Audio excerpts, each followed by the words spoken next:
What's up, guys? This is Generic Minority bringing you another Monday Night Raw review for the night of was June 22nd. Yeah, June 22nd, 2015. Talking really fast, mostly because this Raw seemed to kind of just speed by, like it didn't matter, it didn't exist. Seriously, I just watched the end of Raw and I was realizing now that it's 11 o'clock, and I was just like, what happened to my entire show? Like, either it's because I sometimes leave it on mute when nothing important is happening, or it's because the things just blandly went by. Like, I watched the entire thing of Raw, and I'm just now realizing it's 11 o'clock as of recording this. So, let's just talk about Raw. Hold on a minute, let me get back to the top of my notes, because I'm not at the top for some reason. Raw opens up with the Beast, Brock Lesnar, and Paul Heyman, and of course, Paul is out talking to everyone like he always does whenever he comes out. To make a long story short, Paul stated that, Brock Lesnar's gonna beat Seth. He called Seth a bunch of names. The reason why Brock gets the match, it's explained storyline wise, even though it was just because Brock had the 3 months off because it's Brock, that Brock needed to apologize to JBL and that doofus Michael Cole for attacking them 3 months ago. And of course they have JBL. It sucks seeing JBL kind of look like a scared ween, like he's scared of Brock. I get that it's supposed to be for his character, but it's just kind of like, I'm a big JBL fan, so it's just kind of annoying to see him. Excuse me as I mess with my mic. To see him kind of just be a little like afraid of Brock. I get the reasoning for it, but it's still just annoying to watch as a fan of him. But it's whatever.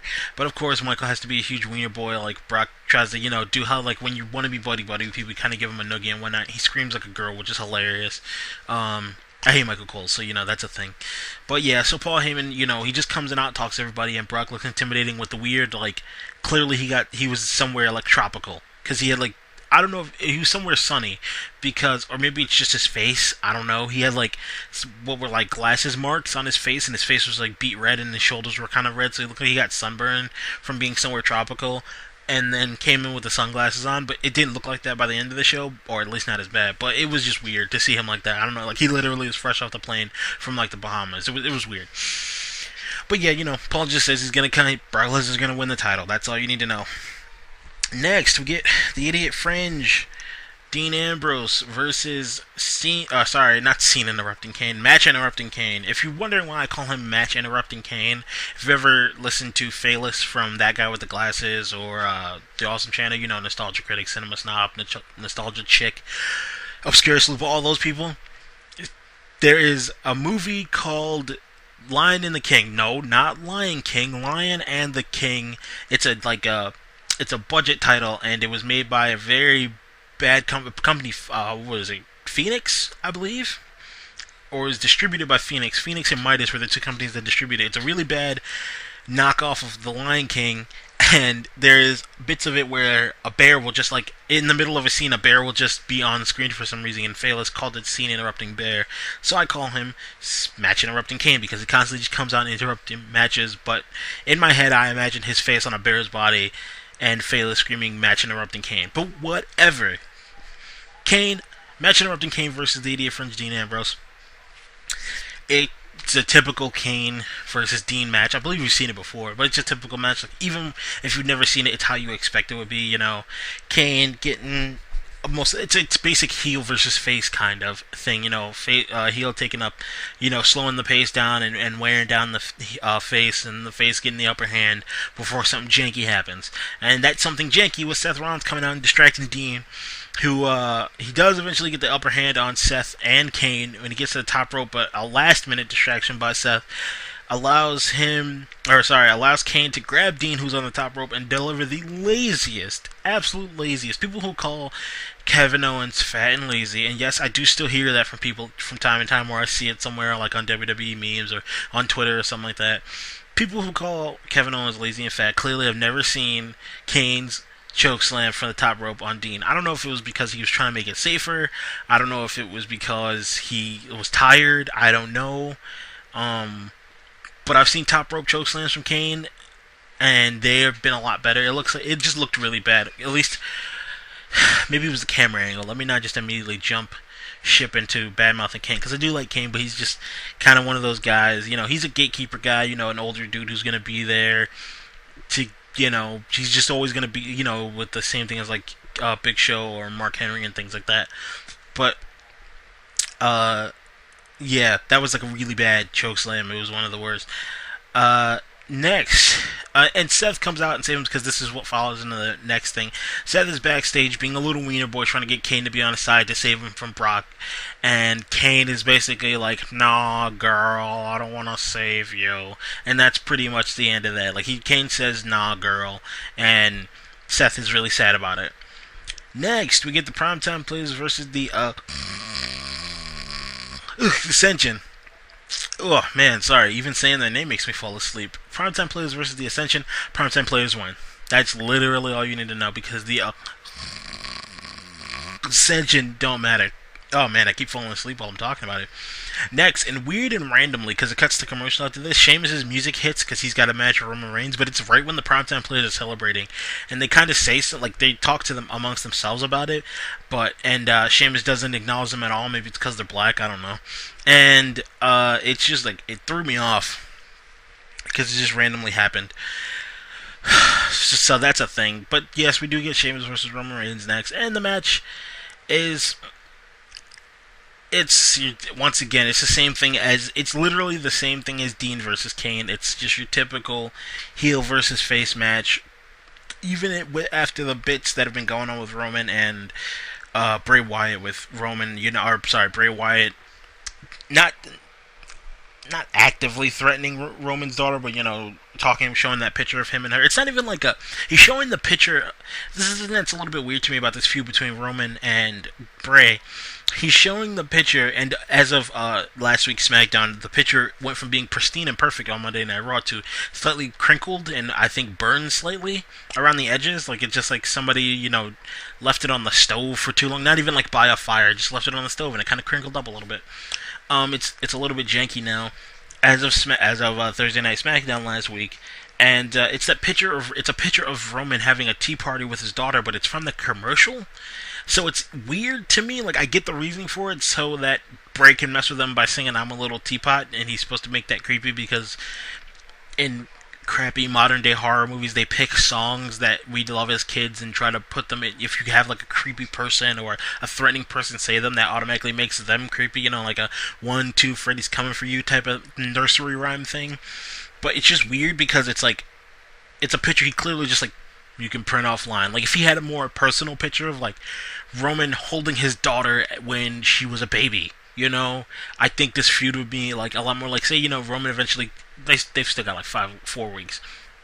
Roman eventually he did give the picture to Roman on SmackDown or whatever. Like the lights went on and appeared next to him or whatever. If he just like because he doesn't have that picture anymore. If he gets like a picture of Roman with his kid when she was a baby.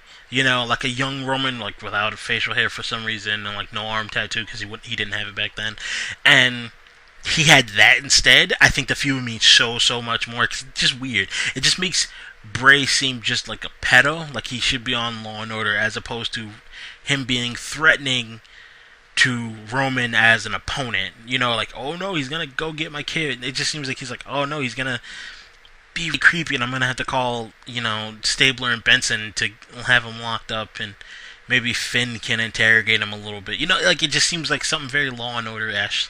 I don't know how to use words now. But nevertheless, the match is going the way you expect it to go, and it gets interrupted by Bray, who's having a fictitious tea party with what I don't know how. I guess they're trying to say maybe Roman's dumb, or they think we're dumb. That he's having a tea party with... He's pretending to have a tea party with Roman's daughter. And Roman, of course, leaves the match to go find him. And, of course, Sheamus wins by countout. But they don't show that. They just kind of go, hey, he won by countout. And by the time Roman gets backstage, there's just like a bunch of pictures of him with his R's carved out. Carved out. And, it's just like a bunch of, mind game. The stuff I was talking about last week, like mental mind game stuff, like a bunch of pictures with his mouth and his eyes carved out, like basically to say he, can't, there's nothing he can say to what he sees that Bray's gonna do. It's all metaphoric. It's weird. It's weird psychological stuff, and that's the end of that. Like, he doesn't even attack him or anything. Like, Bray doesn't attack him, they'll, like, weaken him or anything. He just kind of playing mind games with him. And, that's the end of that. Next, we get Seth, who's trying to get J&J Security to help him, and they're also like, nah, girl. And that's the end of that. Next, we get Neville versus Kofi Kingston. Eventually, the match is going the same. It's the same thing, except they're faster. That's it. Literally, it's just a faster-paced version of the matches the first two matches of the night. But eventually, primetime players do come out to try to save Neville from being. Once again, when Neville gets the upper hand, he'll start to try to do something janky. The new slaves. The New Day. The new slaves try to come out or try to get in the face of Neville, but the primetime players come out and save him from the new slaves being scumbags, but they get ejected, and then Big E and Xavier get booted right after, and Neville gets the win. And that's the end of that. I don't. Oh, also to mention, match interrupting Kane won his match with Dean earlier. I realized as I'm looking at my notes, I didn't say that he won, but he won with the laziest top rope chokeslam ever. So if you were kind of like thinking that was some weird, like I know last week I forgot to talk about how Kevin Owens attacked Machine Gun Kelly, so I'm gonna try not to forget things. Oh, sorry for coughing in the mic right there. Next, so Neville wins with actually really good Red Arrow, or what he used to call British Airways. I kind of like the name British Airways better, but I get that whole airport, you can't call your finisher Delta Airlines or somebody else sue. So next we get the Court Jester Barrett. No, he's not King Barrett. Yes, I'm going to continue to call him Court Jester Barrett because he's not a real king, and no, neither is R-Truth. But for Wade Barrett to have won the King of the Ring and lose to R-Truth not once but twice in a row, and has been losing tons of matches. He is a court jester. He's basically Reiko and Mortal Kombat. I think it's like Mortal Kombat Armageddon or Deadly Alliance, where Reiko just kind of sits in Shao Kahn. You know how Shao Kahn's the big bad guy, and like Reiko sits in his chair and he puts Shao Kahn's helmet on, and everyone thinks, oh, Reiko is really Shao Kahn. That makes so much and you just find out that he's like a wiener boy who likes to sit in Shao Kahn's chair and wear his helmet. That's what Wade Barrett is. He's just a wiener boy who likes to sit in the King of the Ring and wear the crown and the cape, but he's not actually the big bad guy. So he's the court jester. Or just Reiko. Let's call him Reiko from now on if you're a Mortal Kombat fan. So Reiko Barrett is going on one-on-one with Zack Ryder. Reiko Barrett wins to the world's... he is literally... Zack Ryder is such a jobber. He actually jobs out to guys on TNA, and he's not signed there. That gives you an idea of how big of a jobber that Zack Ryder is. So, yeah, King. Apparently, Court Jester Barrett. I keep getting ready to call him King, even because that's what they keep telling me his name is. Same way I used to keep calling him Bad News Barrett. Apparently, Court Jester Barrett thinks that or WWE thinks that Court Jester Barrett beating Zack Ryder, who everybody beats Zack Ryder. He couldn't even beat Cena in Long Island, in a stadium that was about to be shut down, and that was the last event that was going to happen. He couldn't even, obviously he's not going to beat Cena for the U.S. title, but he couldn't even just, he couldn't just have a normal match. He couldn't just win that night. He had to go up against Cena and lose with the cast of Entourage there to back him up. This is Zack Ryder's not winning. Zack Ryder is not going to beat Zack Ryder's not beating Reiko. Zack Ryder couldn't even beat who's a big jobber in Mortal Kombat. I can't even tell you who Zack Ryder's not beating anybody. He's definitely not beating Wade Barrett. And apparently that's the only win Barrett's going to get. He's just going to keep losing to R-Truth. He'll probably get this one win, but it won't matter because who cares? He's such a waste of a king, especially the King of the Ring. He's just a waste. His character's being really wasted. That's what happens to Wade Barrett whenever he gets hurt and he comes back. They waste him. He somehow finds a way to get over. Now he doesn't even have the whole, Bad News Barrett thing to help get him over. He's got this stupid gimmick. And he got R-Truth running around with a toilet plunger and a Burger King hat talking about he's king and everyone's hyped for it. Next, Cena comes out and talks about how... he just talks and badmouths Kevin Owens. And Kevin Owens comes out and he talks and badmouths Cena, and he does it in French, and then Cena also does it in French, and then he does it in what he says is Chinese, because Cena's an idiot and doesn't know. Chinese people don't speak Chinese. The native dialect for most Chinese people is Mandarin, secondary usually being Cantonese, but nobody in China who is Chinese, nobody speaks Chinese. You don't speak Chinese. Chinese are people, it's not like Jewish and Jewish, and even that's still Hebrew. It's not like the difference between being Jewish, the race, and Jewish, the religion. It's Chinese people speak Mandarin. That's their main dialect. They have other ones. It's mostly Mandarin and I believe Cantonese. But Cena's an idiot, and he says he's gonna beat up Kevin Owens for the U.S. title. The most important thing is that Cena is no-selling the fact that he got powerbombed on the edge of the ring when Sami Zayn sold getting powerbombed on the edge of the ring for like a month before having to sell it again for another month. Like, if Cena could ever he just comes out super hype. Even when he's supposed to be like angry about something, he comes out smiling with that stupid, goofy look on his stupid face. It is just irritating to watch him just no-sell. Just the whole thing with Kevin Owens saying he has lacking respect. It's really true. He comes out there smirking and smiling. The crowd's booing him. Yes, I get that he's supposed to be the good guy in the face and yada yada yada, but he got powerbombed. He had the whole week off last week, and he can't even act like it hurt him a little bit. No, he's got to come out running and smiling and the never give up thing and pointing to kids who got their cancer signs up. It's just like he didn't do that this week, but it's just like really annoying. Could you at least act like a normal WWE character? He always talks about how he'll go heel when he can find another face to take his place, but no other face is gonna act like him because nobody else in the roster is such a douche nozzle and so oblivious to actually no-sell getting powerbombed against the metal edge of a ring. There will never be anyone who can replace Cena. Cena will never be heel because Cena is not your prototypical face. Cena is the worst kind of face. He's just absolute annoying. Like, we're gonna move past Cena because I'll never stop talking about how stupid he is. Next, speaking of stupid, and with Cena, next are the Bellas, who are out there with Alicia Fox for a match against Naomi and Tamina because they're angry and black. Like, I don't know what to tell you. All of a sudden, the Bellas are faces now, along with Alicia Fox, even though they attacked Paige last week, and they only are beating up on Paige, I guess, so she can go do Tough Enough or whatever. They keep shouting out the fact that Nikki's been champion for like 200-something days. I honestly hope that Nikki Bella just like breaks her leg. No, let me not say that, because that's bad karma on my... No, I hope she just has some kind of injury where she has to just drop the title. Like, not like career ending, not like, life shattering. It's just like, I hope she gets pregnant. Like, no, I don't want her to... I just hope something happens. Like, she just gets like a concussion that's like, you can't wrestle for like a month. Get out, you can't be in the ring. I hope she just eats a bad power bomb or like a botch and just gets a concussion. It has to be out for at least a month, so they have to just drop the whole her being champion thing and calling it out. I'm so sick of them. And why are they faces now? Why? Because they're going up against Naomi and Tamina. Naomi and Tamina are black, so they gotta be angry. According to Vince Kennedy McMahon, you're either angry and black or you're dancing. Because what happened to Cameron? She stopped dancing now, and she wasn't really angry. She was just sassy. Oh, no. Vincent Kennedy McMahon doesn't want you to be sassy and black. He wants you to be angry and black.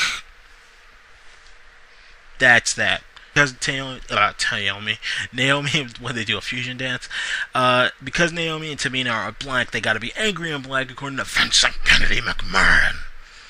Angry and black. And that makes the Bellas, because they're nice and white. And Alicia Fox, even though she's black, she's not angry, she's just kind of having a fun time. They're the faces now. Again, and I get that Naomi and Tamina's characters are heels, but why are they facing off against the Bellas? Because they're angry and black. That's why. So, I can't remember who it was. I want to say it was Monster, but I could be completely wrong. I think it was like the WWE creative joke Twitter, who said, as I go to mess with my phone, who said that the Divas division is everyone's heel and everyone's a face and nobody's over. That's literally, everyone's a heel, everyone's a face, and nobody is over. And that was even proven even more later on tonight. We can find out what two other Divas are doing. But next we get Ryback versus Mark Henry, who is angry and black. Mark Henry is angry and black, so Ryback wins. Big Show is on commentary. The distraction by Big Show, who's trying to... Apparently him and Mark Henry are friends again. I don't know when that happened. Caused Ryback to get the upper hand and win. But Big Show goes to attack Ryback backstage, but Ryback gets the upper hand and winds up taking the show out, so I don't know / care. I think they have a triple threat match for the IC title along with The Miz. The Miz is probably going to sneak out with the championship, honestly. He's probably going to sneak out Big Show's going to, and Ryback are going to knock each other out, and Miz is going to come in weasel and take the championship for no reason. Angry and black. Next we get Dolph with his Russian shadow. Seriously, what else is Lana other than his shadow? And he comes out for a match with Adam Rose, who has his Puerto Rican shadow, or Mexican, or I don't know what. I don't know what Rosa Mendez is. I don't care what she is. His Hispanic shadow. She's not from Spain, so she's a Hispanic. And Dolph wins. That's all that matters. I do like that Adam Rose is dating Rosa Mendez because they have both a Rose and he can call her his Rosebud and blah blah blah blah. But I don't know what happened to the Rosebuds and the what were they called, the Party Express or something like that. I don't care. And Rosa Mendez talked, and I don't know why. She's annoying. And Lana didn't talk because she's just the girl that comes out to kiss Nikki Nemeth. That's it. Who cares about her character? She just got to kiss Nikki Nemeth, the most irritating member from the Spirit Squad, turned relatively over yet not ever going to be used WWE superstar Nikki Nemeth. She's just the girl that comes out and kisses him. Oh, he took her hair out of the bun, and you can see she has long hair. But if you've seen the picture she got on the internet, you know she's got long hair and a lot of other things. So, thanks for that, Dolph. You at least could have opened up her shirt. Let us see something we haven't seen before. And actually, if you've seen any of the movies she's been in, I think she's only been in 2, you already know what that looks like. So yeah, you could have, I don't know, pulled down that weird suit skirt that she wears and let us see something we haven't seen yet. I think there might be pictures of that online too, but I don't know. If there are, can somebody send them to me in the comment section? Just be as obscure as possible, like with the link, and let's check that out in my own free time. Also in the comment section, you guys could just talk amongst yourselves about the show and how you felt about it and give your thoughts. That'd be awesome. Shout out to Declan, and I can't remember your name for the life of me. The other guy who last week who just said I was good. He was like, "You're good." You used the wrong "your." By the way, it's you're looking for "you-are." It's YOU''RE. You wrote "your" YOUR as in possession, like as in yours. So my possession is good. I'm not sure how you meant to phrase that, but thanks. But you know, proper grammar, please. I'd really like that. I get lazy too, but I always make sure to do my yours and my theirs have to be in order. And I'm going to look up his name as I speak, and you can hear all the noises from my phone. But yeah, Dolph wins. Lana kisses him. He pulls her hair out of the bun. Rusev is watching backstage. He gets mad, throws his crutches, and then Summer Rae's 5'10", 95 pounds, soaking wet with rocks in her pants, while covered in gold, comes and gives him one of his crutches and is hitting on him, and it's just like, why? Why are these divas, if you're not the Bellas, if you're not Paige, you just have to be somebody's girlfriend, or you gotta be angry and black. That's it. So that's what the divas, hashtag give divas a chance, guys. The divas, all they have to do is just be pretty somebodies. They got to be sleeping with somebody backstage, or at least pretend to be sleeping with somebody backstage, and then they got to be angry and black if they're not the Bellas. That's that. Finally, and we've begun Razor Blade, Razor_Blade Blad 3, but it's Razor Blade. Thank you. Please use proper yours. But you're awesome for commenting because you're a cool guy who you didn't have to do that. So shout out to you and Declan. Finally, we get Seth Rollins, and throughout the course of the night, he was backstage talking to the Authority or Triple H and Steph, and basically going like, I want the guys to come help me. I'm a wiener, And then they were like, you gotta go. Triple H was like, yeah, you gotta go out there and apologize if you want them to help you. Doing the Triple H voice hurts my throat. And Steph is like, I'm 40 with decent boobs, so that's cool. And I was like, sweet, nice baps, chick. And eventually, at the end of the night, of course, Seth comes out and he acts like a little wiener boy, and he begs for the Authority to save him. He begs J&J Security. He apologizes to him. He tells him that he patterned his wrestling style after them, which, they're former champions, which Jamie Noble having the most success out of him and Joey Mercury is one thing, but Joey Mercury only had one title. He had the tag titles with John Morrison, and that was it. So, he's not really nothing for nothing, not to take anything away from him, but I mean that's what he did in WWE before he got hurt, and then he had the drug problem. So what's he doing? I don't know. I kind of wish he was just 6, 7 years ago, just so I could like see him get in the ring. But he's older now. Glad he got clean though, so good for him.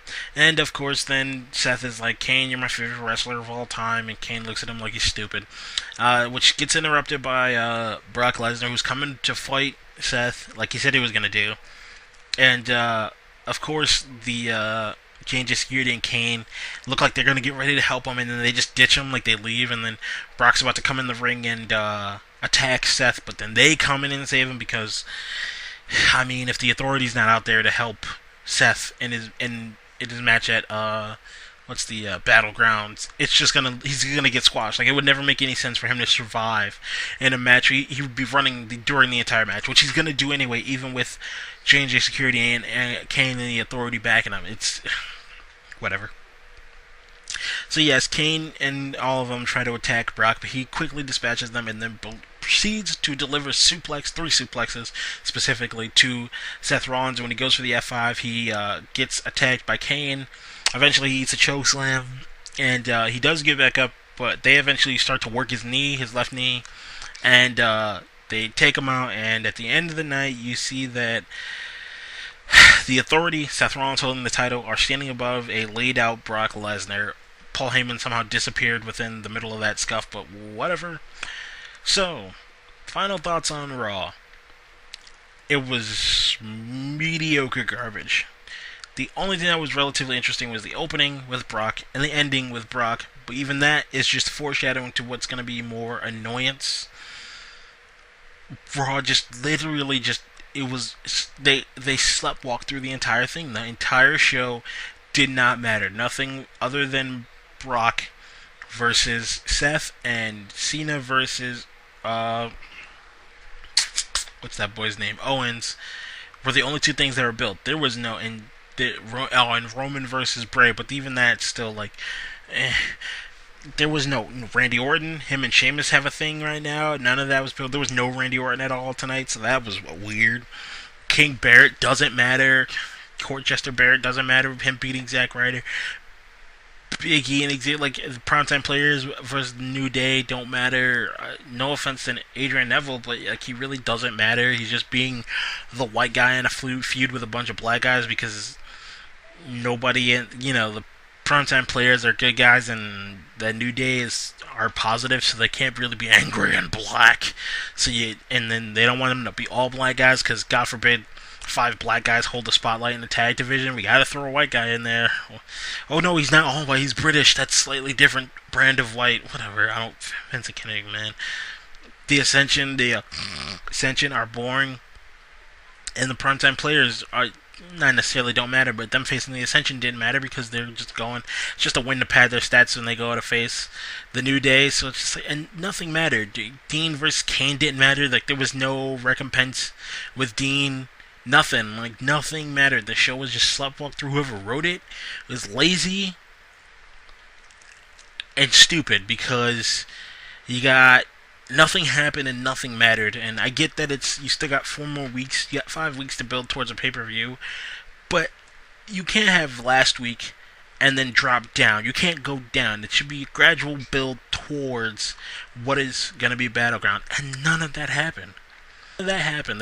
There was nothing that made you feel like, and to have the Authority accept Seth back at the end of the show, or at least Kane and J&J Security accept Kane back or Seth back at the end of the show, is even dumber because you still have 4 more weeks. Is Brock just not going to be there for 4 weeks? Is he going to show up every week? Like, if you had maybe one at a time, one of them being like, okay, maybe Kane, I guess, for example, he's like, hey, listen, do we really want Brock having the title? Because he's this director of operations. Do we really want Brock having the title? Because we saw what happens. What if he does lose again? Is he going to go on a fit again? Seth can be controlled. Brock cannot. And then him trying to convince the other members over the next few weeks to join back. And maybe, they don't join back until the night of the pay-per-view. Like, nothing was thought out. Everything was just trying to be thrown in right now. There was no building towards, like, anything. And that Bella stuff, I really just got a sour in my gut from the Bellas coming out and apparently being faces now for this night just so they can face two angry black girls. I'll catch you guys next week when I complain about another Raw being lazily put together. Until then, continue to be angry and black.